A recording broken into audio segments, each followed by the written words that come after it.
মেজিৰ জুয়ে পৰি শেষ কৰক সমাজৰ অপায় অমংগল অশুভ সমস্ত শক্তি। শাস্ত্ৰীনগৰ বিহুতলীৰ পৰা মই সমগ্ৰ অসমবাসীক ভোগালী বিহুৰ শুভেচ্ছা জ্ঞাপন কৰিলোঁ। চৌদিশ উদুলি মুদুলি ভোগালী বিহুৰ বাকৰি। ৰ'ব প্ৰথমতে আমি উৰুকাটো কেনেকৈ কটালোঁ তাকেই অকণমান দেখুৱাই লওঁ আপোনালোকক। তো আমাৰ উৰুকাৰ আয়োজন চলিছে আৰু আটাইবোৰে ৰন্ধা বঢ়াত ব্যস্ত হৈ আছে আৰু মই এই মুহূৰ্তত আটাইলৈ এই সুযোগতে ভোগালী বিহুৰ শুভেচ্ছা জ্ঞাপন কৰিলোঁ। ৰাইজ পিঠা বনোৱাত ব্যস্ত, মই যে ভিডিঅ' কৰি আছোঁ তাইক গমেই পোৱা নাই। চাৰিওফালে ভোগালীৰ উখল মাখল আৰু আমাৰ ঘৰতো ভোগালীৰ আয়োজন চলিছে আৰু আমাৰ পম্পীয়ে ধুনীয়াকৈ পিঠা বনাই আছে। হাই শৰ্মিষ্ঠা দিহিদাৰ, চৰি আমি আচলতে তাইক পম্পী বুলি মৰমতে কওঁ। শৰ্মিষ্ঠা দিহিদাৰ ভাল গায়িকা তাই। মোৰ কেইবাটাও ভিডিঅ'ত পম্পী মানে আমাৰ শৰ্মিষ্ঠা দিহিদাৰক আপোনালোকক দেখুৱাইছোঁ। যিসকলে তাইক জানে তো জানে আৰু যিসকলে নাজানে তেওঁলোকৰ জ্ঞাতে জনাব বিচাৰিছোঁ যে সংগীতৰ ক্ষেত্ৰত অনাতাঁৰ দূৰদৰ্শন উভয় ক্ষেত্ৰতে তাই সংগীত পৰিৱেশন কৰি আহিছে তথা জ্যোতি সংগীত আৰু বিষ্ণু সংগীতৰ প্ৰচাৰ আৰু প্ৰসাৰৰ বাবে যথেষ্ট পৰিমাণৰ কাম তাই ইতিমধ্যেই কৰিছে। জুই পুৱাই আছোঁ এতিয়া। খুৰীয়ে মাছৰ আঞ্জা বনাই আছে।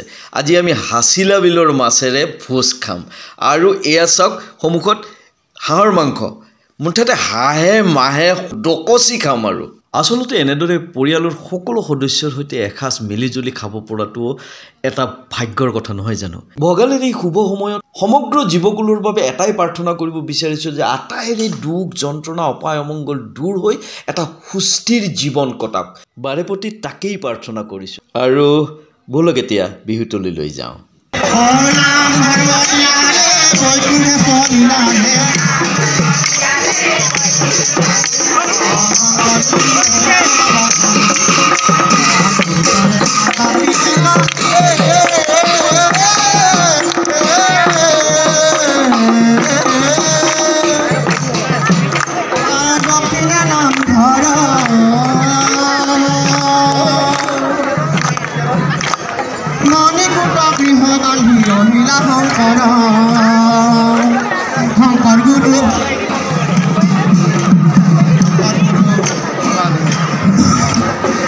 শাস্ত্ৰীনগৰবাসীয়ে অসমীয়া স্বাভিমান ৰক্ষা কৰি প্ৰতি বছৰে বৰ সুন্দৰকৈ আয়োজন কৰি আহিছে এই ভোগালী বিহু।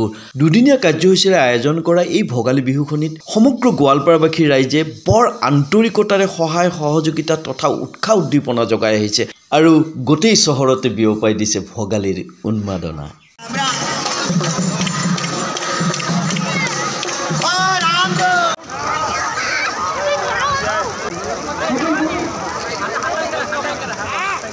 পৰম কৰুণামৰ চৰণত আঁঠুলৈ অগ্নিদেৱতাক প্ৰাৰ্থনা জনাই ৰাইজে সমূহীয়াভাৱে সমাজৰ অপায় অমংগল দূৰ কৰাৰ নিমিত্তে জ্বলাই দিছে আজিৰ মেজিঘৰ। আমাৰো প্ৰাৰ্থনা মেজিৰ জুইৰ উত্তাপে প্ৰতিজনৰে বুকুত জগাওক সাহস আৰু কৰ্ম উন্মাদনা। পালতৰা নাৱৰ আৰ্হিত সজাই তোলা হৈছে মঞ্চ। প্ৰতি বছৰেই এইখন বিহুতলীয়ে ন চিন্তাৰে থলুৱা সম্পদৰে সমগ্ৰ বিহুতলীটো অতি সুন্দৰকৈ সজাই তোলে। এই তেওঁলোকৰ বিশেষত্ব। সমগ্ৰ অসমৰ লগতে গোৱালপাৰা চহৰতো ভোগালীৰ উন্মাদনাই চাৰিওফালে উতলা কৰি তুলিছে আৰু এই মুহূৰ্তত মই উপস্থিত আছোঁ শাস্ত্ৰীনগৰ বিহুতলীত। আৰু শাস্ত্ৰীনগৰ বিহুতলীত প্ৰতি বছৰৰ দৰে এইবেলিও বৰ সুন্দৰকৈ সজাই তুলিছে আৰু সমগ্ৰ অঞ্চল আৰু শাস্ত্ৰীনগৰবাসীৰ লগতে গোৱালপাৰা চহৰবাসীয়ে অংশগ্ৰহণ কৰি সমস্ত কাৰ্যসূচী সুচাৰুৰূপে পৰিচালনা কৰিছে আৰু মই পুনৰবাৰ আপোনালোকক ভোগালীৰ শুভেচ্ছা জ্ঞাপন কৰিছোঁ।